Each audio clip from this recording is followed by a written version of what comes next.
Welcome. My name is Sophia Martinez, and I need to share a true story with you that will make you question everything about trust in marriage.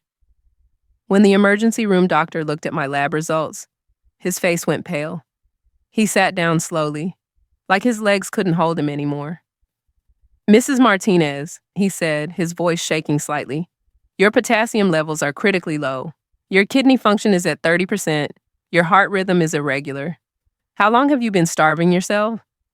I stared at him, confused and exhausted. I'm not starving myself. I'm on a nutrition program. My husband designed it. He's a registered dietitian. The doctor's expression changed from concern to something else. Something that looked like horror mixed with disbelief. Ma'am, what you're describing isn't a nutrition program. Based on these results, you've been in a severe caloric deficit for at least 2 years. Your body is shutting down. You're in the early stages of organ failure. That moment, lying on that cold hospital bed under those fluorescent lights, was when my world cracked wide open. Because the person who'd been controlling every bite of food I ate for the past 4 years, who'd told me he was helping me become my healthiest self, was my husband. Carlos had credentials. He had degrees. He had a successful practice helping people transform their lives through nutrition. I trusted him completely. I just didn't know he was slowly killing me. Let me take you back to where this really began, because looking back now, I can see how carefully he planned everything, how methodically he destroyed me while making me believe he was saving me. 4 years ago, I was 38 years old, working as a graphic designer from home, married for 6 years to a man I thought was my soulmate. Carlos ran a nutrition clinic called Optimal Life Wellness downtown. He'd built it from nothing into a thriving practice with over 200 clients. People trusted him. They credited him with changing their lives. I trusted him too, with everything. We'd met at a friend's wedding. I was struggling with my weight at the time, feeling insecure in my bridesmaid dress. Carlos approached me at the reception, charming and confident. You have beautiful bone structure, he said. I bet with the right nutrition plan, you'd feel amazing. Most women would find that offensive. But the way he said it, with genuine enthusiasm and professional interest, made me feel seen rather than judged. We talked for hours about metabolism, inflammation, gut health. He made nutrition sound like an art form. 3 months later, we were dating. 6 months after that, he proposed. Let me take care of you, he whispered when he slipped the ring on my finger. Let me help you become the best version of yourself. It sounded romantic. It sounded like love. Looking back, it sounds like a threat. The first year of marriage was good. Carlos put me on what he called a healing protocol. Mostly whole foods, plenty of vegetables, lean proteins. I lost some weight, felt energetic, slept well. He tracked everything I ate in a detailed food journal, but he explained that precision was important for optimal results. Nutrition is a science, he'd say, measuring my portions with a digital scale. The difference between thriving and just surviving is often just a matter of micronutrients and timing. I believed him. Why wouldn't I? He had a master's degree in nutritional science. He'd written articles for health magazines. His clients posted transformation photos all over social media, praising his life-changing programs. But then, gradually, things started to shift. It began with him suggesting I cut out certain foods. Dairy is inflammatory for you, he said after reviewing my food journal. Your body doesn't process it well. Let's eliminate it completely. Then it was gluten, then legumes, then nuts. Each elimination came with a scientific explanation, peppered with terms like lectin sensitivity and gut permeability and autoimmune triggers. My diet became smaller and smaller, more restrictive. But Carlos assured me this was temporary, that we were identifying my food sensitivities so we could eventually reintroduce things strategically. You're doing so well, baby, he'd tell me, kissing my forehead while portioning out my dinner. Your body is healing. I can see it. You're glowing. I wasn't glowing. I was getting thinner, but not in a healthy way. My clothes hung loose. My energy started to dip. But whenever I mentioned feeling tired or weak, Carlos had an explanation. That's just detox symptoms. Your body is releasing toxins. It means the protocol is working. You need more magnesium, Here, I'll add this supplement. You're probably dehydrated. Drink more water. Always an explanation. Always a solution that involved trusting him more, following his guidance more strictly. By our second anniversary, my daily food intake had been reduced to what Carlos called an elimination protocol. Breakfast was a green smoothie made with specific vegetables and protein powder he ordered from a specialty supplier. Lunch was a small salad with measured amounts of chicken or fish. Dinner was steamed vegetables and more lean protein. No snacks, no treats, no deviations. Your body is so sensitive, Carlos would explain, when I looked longingly at the pizza he ordered for himself. These processed foods would undo all your progress. Don't you want to feel your best? I did want to feel my best, but I didn't feel my best. I felt hungry, exhausted. My hair started thinning. My period became irregular, then stopped altogether. I was cold all the time, wearing sweaters in summer. That's normal for someone healing from metabolic damage, Carlos assured me. Your thyroid is recalibrating. We need to stay the course. I wanted to trust him. But a small voice inside me, getting quieter every day as my energy faded, whispered that something was wrong. The day everything changed started like any other day. I was working on a logo design for a client, trying to focus despite the brain fog that had become my constant companion. My hands were shaking slightly. They did that now when I went too long without eating. I reached for the container of almonds Carlos had measured out for my afternoon snack. Exactly 14 almonds. I'd learned not to eat more. He'd get upset if the portion sizes weren't precise. But when I opened the container, I felt a wave of nausea so intense I had to run to the bathroom. I barely made it before I started vomiting. Nothing came up except bile and water. My stomach had been empty since my small lunch 3 hours ago. I looked at myself in the mirror and truly saw myself for the first time in months. My face was gaunt, cheekbones jutting out sharply. My eyes looked huge in my thin face, circled with dark shadows. My collarbones protruded like shelves. My wedding ring spun loosely on my finger. When had I become this person? When had healthy transformation turned into this skeletal version of myself? I pulled out my phone with trembling hands and did something I hadn't done in over a year. I stepped on our bathroom scale. Carlos had told me to stop weighing myself, that numbers don't matter, only how you feel matters. The number that appeared made my heart stop.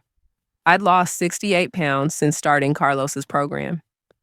68 pounds from a frame that hadn't been overweight to begin with. That's when the room started spinning and everything went dark. I woke up to sirens and strangers hovering over me. Paramedics. They were asking me questions I couldn't quite process. What's your name? Do you know what day it is? Are you diabetic? Have you taken any medications? My husband, I managed to whisper. Carlos. He's a nutritionist. He knows my medical history. One of the paramedics, a woman with kind eyes, was starting an IV in my arm. Ma'am, when's the last time you ate a full meal? I tried to remember. This morning. A smoothie. That's breakfast. What about yesterday? The same. That's my program. She exchanged a look with her partner that I couldn't interpret. Later, I'd understand it was concern mixed with suspicion. At the hospital, everything happened fast.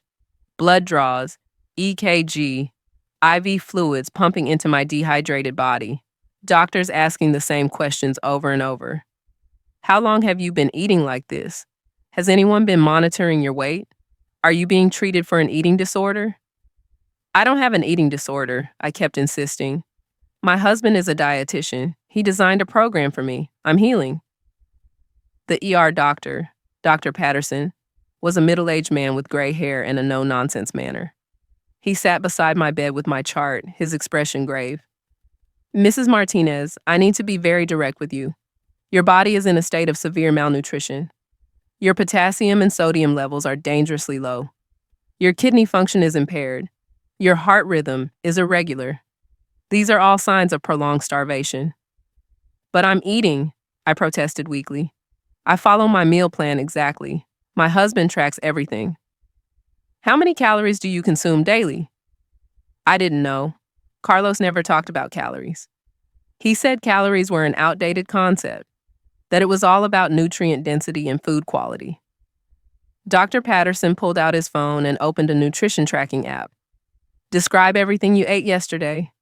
I walked him through my typical day: the smoothie with spinach, cucumber, celery, and protein powder, the lunch salad with 3 ounces of chicken breast, the dinner of steamed broccoli and fish, the measured portions of nuts or seeds for snacks. I watched his expression grow darker as he input each item.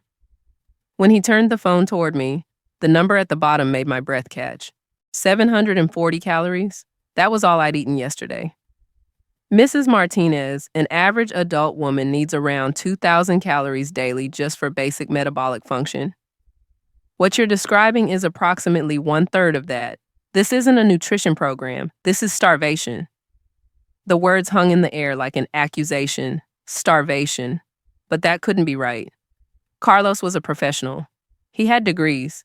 He knew what he was doing, didn't he? I need to contact your husband, Dr. Patterson said, standing.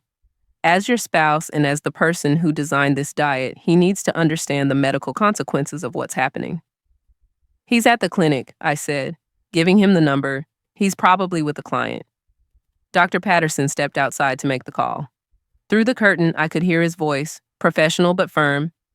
Mr. Martinez? This is Dr. Patterson from County General. Your wife was brought in by ambulance this morning. Yes.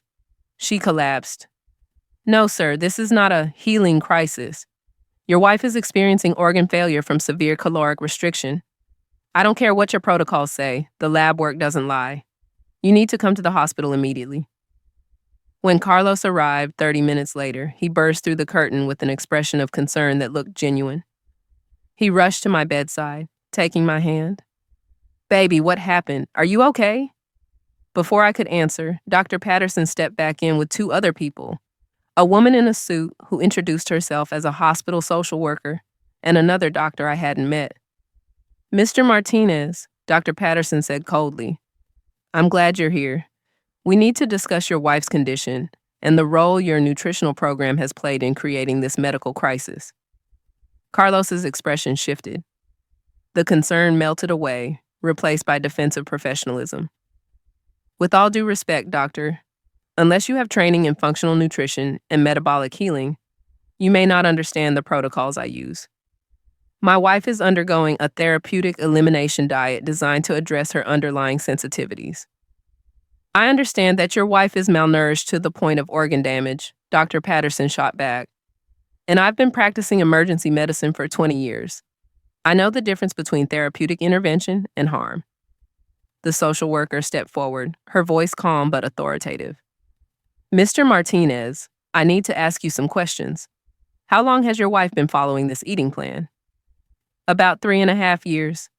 She came to me wanting to address chronic inflammation and weight concerns. I developed a personalized protocol based on her specific needs. And in that time, has she seen any other medical professionals? Has anyone else monitored her health markers? Carlos hesitated. She doesn't need other doctors. I monitor everything. I have her complete health history. I track all her symptoms and progress. Has she been losing weight consistently? Weight loss is often a natural result of reducing inflammation and healing the gut. The number on the scale isn't the goal. Optimal health is the goal. The social worker made notes in her folder. Mr. Martinez, I'm going to be direct. The medical team has concerns that your wife may be experiencing medical abuse. Her current physical state is consistent with someone being intentionally starved. The words hit like a bomb. Carlos's face flushed red. That's absurd. I would never harm my wife. I love her. Everything I do is to help her heal. If you just look at the research on therapeutic fasting and elimination protocols, research doesn't support starving someone to 700 calories a day, Dr. Patterson interrupted. That's not healing. That's harm. I lay in that hospital bed, watching my husband argue with the doctors, and felt like I was seeing him for the first time. Really seeing him. The way he dismissed their concerns. The way he insisted he knew better than trained physicians. The way he'd never once said, I'm sorry you're in the hospital, or let's make sure you're okay. He was defending his program, not protecting his wife. And that's when something shifted inside me. A small crack in the foundation of trust I'd built my marriage on.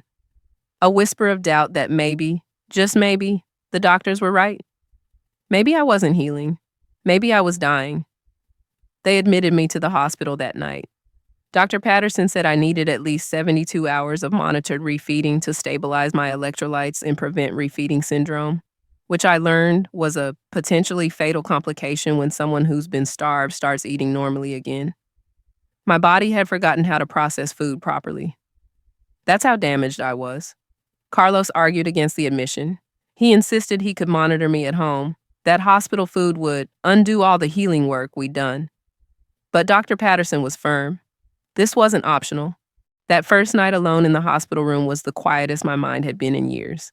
No Carlos measuring my food, no supplements lined up on the counter, no detailed tracking sheets documenting every bite. Just me, an IV drip slowly replacing my depleted nutrients, and silence. A nurse named Rebecca came in around 9 p.m. to check my vitals. She was probably in her 50s, with warm brown eyes and a gentle manner. "How are you feeling, sweetie?" "Confused," I admitted. "Everyone's acting like my husband did something wrong. But he's a professional. He has degrees. He helps people for a living." Rebecca sat down in the chair beside my bed. "Can I tell you something? I've been a nurse for 28 years. I've seen a lot of different kinds of abuse. Physical abuse is obvious. Sexual abuse gets reported. But medical abuse, nutritional abuse, that's insidious because it hides behind the language of health and caring. But he never hit me. He never screamed at me. He was always gentle, always said he loved me. Abuse doesn't always look like violence, honey. Sometimes it looks like control. Sometimes it looks like someone convincing you that slowly destroying your body is actually saving it." Her words settled into my chest like stones. The next morning, the hospital social worker, Janet Freeman, came back with a detective. His name was Detective Marcus Webb, and he looked uncomfortable, like he'd rather be anywhere else. "Mrs. Martinez," Janet began gently, "based on your medical condition and the circumstances of how you ended up here, we need to investigate whether you've been the victim of domestic abuse." "But Carlos never hurt me physically," I said, confused. "Physical harm isn't the only kind of abuse," Detective Webb said. "If someone uses their position of authority and trust to systematically damage your health, that can qualify as assault or even attempted murder, depending on intent." The word murder made me feel sick. "No, that's ridiculous. Carlos loves me. He'd never—" "Ma'am, I need to ask you some questions. Has your husband prevented you from seeing other doctors?" I thought about it. Not prevented exactly, but he'd get upset if I suggested seeing anyone else. He'd say I didn't trust him, that outside doctors wouldn't understand my specific needs. "Has he controlled your finances?" "He manages our money. He says I shouldn't worry about bills and expenses. He takes care of everything." "Do you have access to your own bank accounts?" I realized I didn't. All our accounts were joint, but Carlos handled all the transactions. I had a credit card, but he reviewed every statement. "Has he isolated you from friends or family?" "No, I can see whoever I want, but—" I trailed off, remembering. "But he always had concerns about where I ate. He didn't want me going to restaurants because he couldn't control the ingredients. So I stopped accepting lunch invitations. And when family wanted to get together, he'd suggest I eat beforehand or bring my own food. Eventually, people stopped inviting me because it was too complicated." Detective Webb was writing everything down. "Mrs. Martinez, I need to request permission to review your husband's client files and nutritional protocols. We need to determine if this is an isolated incident or if there's a pattern." That afternoon, while I was sleeping, Carlos came to visit. I woke up to find him sitting in the chair Rebecca had occupied the night before, watching me with an expression I couldn't read. "Hey, baby," he said softly. "How are you feeling?" "Tired. They have me on a feeding protocol, small meals every few hours." "What are they giving you?" His tone was casual, but I detected something underneath: concern, curiosity, control. "I don't know exactly. Regular food, I guess. Oatmeal for breakfast. Soup and crackers for lunch." His jaw tightened almost imperceptibly. "Those are inflammatory foods, so the gluten alone will trigger your immune system.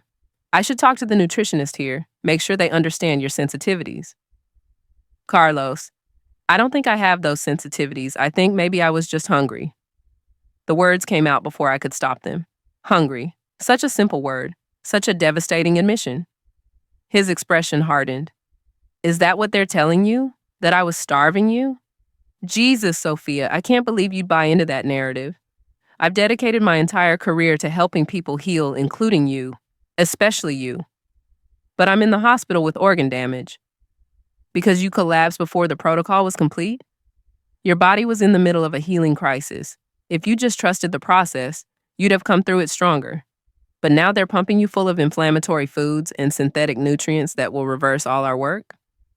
I looked at this man I'd married, this man I'd trusted with my life, and felt like I was seeing a stranger. His concern wasn't for my health. It was for his program, his reputation, his control. I think you should leave, I heard myself say. I need to rest. Sophia, please leave, Carlos. He stood up, his face a mixture of anger and disbelief. Fine, but when you're ready to come home, we need to have a serious conversation about your lack of trust and how that affects our marriage. He left without saying goodbye, without saying he loved me. Just a veiled threat about our marriage being in jeopardy because I dared to question him. That evening, Detective Webb returned with news. Mrs. Martinez, we obtained a warrant to review your husband's clinic files. What we found is deeply concerning. He laid out several printed documents on my bed table, client files, nutrition protocols, progress photos. Your husband has 43 active clients. Of those 43, 11 are showing similar signs of extreme malnutrition. We've been contacting them today. 3 were willing to talk. All 3 describe situations similar to yours. Increasing restriction, isolation from other medical professionals, assurances that their symptoms were temporary healing crises.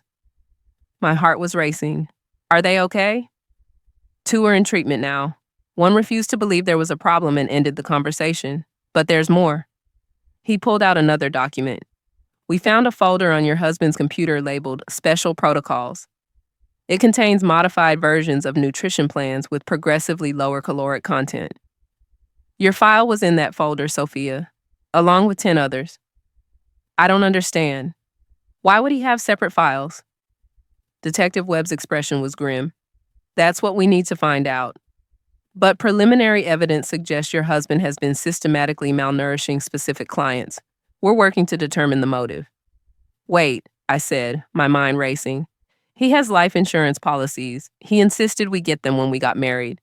He said it was just responsible planning. Do you know the amount? Mine is for $1 million. I think maybe more. He handled all that. Detective Webb pulled out his phone and made a call. I need financial records on Carlos Martinez. All insurance policies where he's listed as beneficiary, and I need it today. Lying there in that hospital bed, hooked up to machines monitoring my damaged organs, I finally understood the terrible truth. Carlos hadn't been trying to heal me. He'd been trying to kill me. Slowly, methodically, hiding behind his credentials and the language of wellness. And I'd helped him do it by trusting him completely. The financial records arrived by the next morning. Detective Webb came in with Janet Freeman, and a legal advocate from a domestic violence organization. Their expressions told me everything before they said a word. Your husband took out a life insurance policy on you for $3 million 18 months ago, Detective Webb said.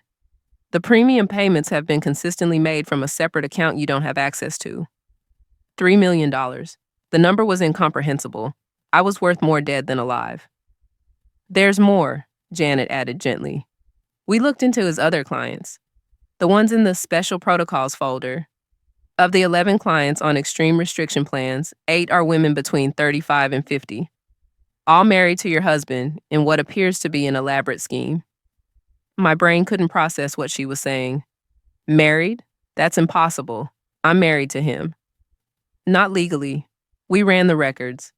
Your marriage certificate was never properly filed. The ceremony was real, but the legal documentation was incomplete. You were never actually his wife, Sophia. The room tilted. 5 years. 5 years of what I thought was marriage. 5 years of calling him my husband. 5 years of trusting him with everything. None of it was real. The other women, I whispered. Similar situations. He met them through his clinic, developed relationships, created these elaborate nutrition protocols designed to slowly incapacitate them. Several have significant life insurance policies with him listed as beneficiary. We believe he's been running a long-term financial exploitation scheme disguised as a wellness practice. How did no one notice?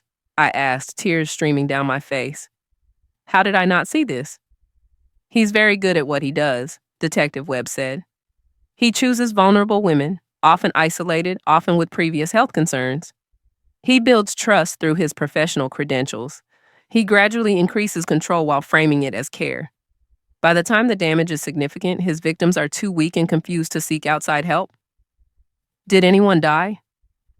The silence that followed was answer enough. We're investigating 2 deaths from the past 3 years, Janet said quietly. Both women were clients of your husband. Both died from what were ruled complications of eating disorders. But now we're looking at those cases with fresh eyes. I felt like I was going to be sick. Women had died because of Carlos, and I'd almost been next. We're arresting him today, Detective Webb said. We have enough evidence for multiple counts of fraud, assault, and attempted murder. The DA is also looking at potential murder charges related to the previous deaths. I need to testify, I said, my voice stronger than I felt. I need to help stop him. Over the next week, still in the hospital under supervised refeeding, I gave my full statement. I detailed every aspect of the 4 years I'd spent under Carlos's control. The gradual restriction, the isolation, the constant reassurance that symptoms of starvation were actually healing other women came forward. 8 in total, all with similar stories. All had been slowly starved while being told they were being healed. All had significant life insurance policies with Carlos as beneficiary. The media coverage was intense. Dietitian of death, one headline screamed. Killer nutritionist poison wives with starvation diets, another proclaimed. But the hardest part wasn't the investigation or the media. It was confronting the man I'd loved in court. The preliminary hearing happened 6 weeks after my hospitalization. I'd gained back 15 pounds by then, enough that I could walk without assistance, though I still tired easily. My organs were slowly healing, but the doctor said it would take years to fully recover from the damage. Carlos looked different in his orange jumpsuit, hands cuffed in front of him. Smaller somehow, less powerful. His lawyer stood beside him, already arguing that this was all a misunderstanding, that Carlos was a dedicated health professional whose methods were simply misunderstood. When it was my turn to testify, I walked to the stand on shaking legs. Carlos stared at me the entire time, his expression unreadable. The prosecutor asked me to describe my daily life under Carlos's care. I detailed the restricted meals, the constant tracking, the elimination of foods, the gradual slide into starvation. Did Mr. Martinez ever physically harm you? No. Did he ever threaten you with violence? No. He said he loved me. He said he was helping me heal. But you nearly died. Yes. In your own words, Mrs. Martinez, what do you believe Mr. Martinez was doing to you? I looked directly at Carlos. He was killing me, slowly, methodically, under the guise of health and wellness. He made me believe I was broken, that only he could fix me. He isolated me from everyone who might have noticed what was happening. And he did it all while telling me he loved me. Carlos's lawyer tried to paint me as a willing participant, someone with pre-existing disordered eating patterns who'd misinterpreted a legitimate nutrition program. But the medical evidence was overwhelming. The other victims' testimonies were consistent.